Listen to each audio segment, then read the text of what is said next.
With the world's largest population and one of the fastest growing economies, China has seen air pollution emerge as a major problem.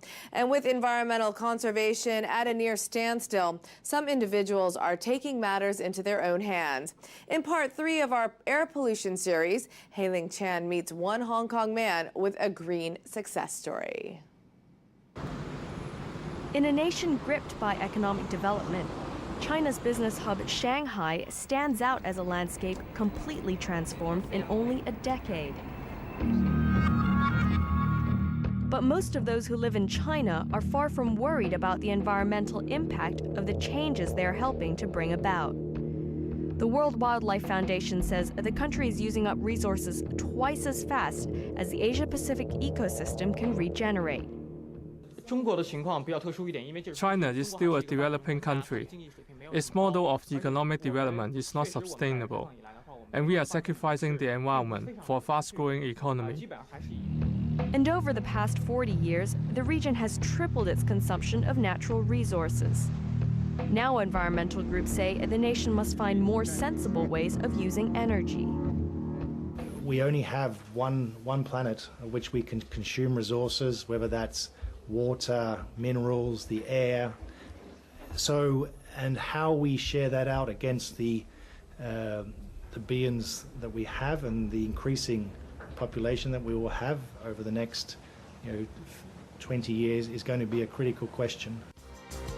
It's a question being answered by at least one individual in Hong Kong. Sunny Feng installed solar panels above his house using spare parts a local company was about to throw away. Solar energy provides 90% of the power in my home. I also have enough spare batteries to store solar energy that can be used for about a week if there's no sun to provide me with power. But even on cloudy days, I don't have to use spare energy because the light rays still come through the clouds.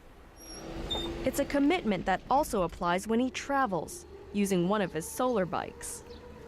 At first, my solar-powered bikes were experimental projects, but they turned out to be really powerful, so now whenever I want to travel, I just get on a bike and go. This bike can go for 20 kilometers when it's fully charged.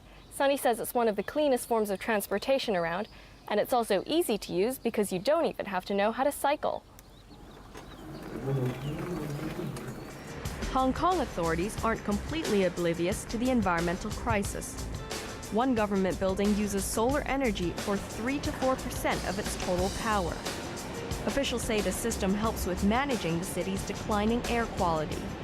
Renewable energies such as wind or solar are clean and sustainable energy sources.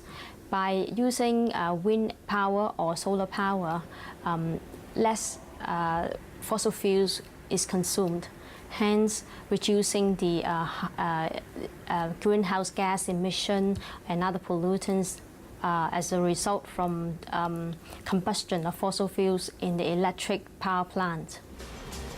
But while small-scale efforts are a start, environmentalists warn that tackling the air pollution crisis facing Hong Kong and mainland China will be impossible without greater commitment from government and society.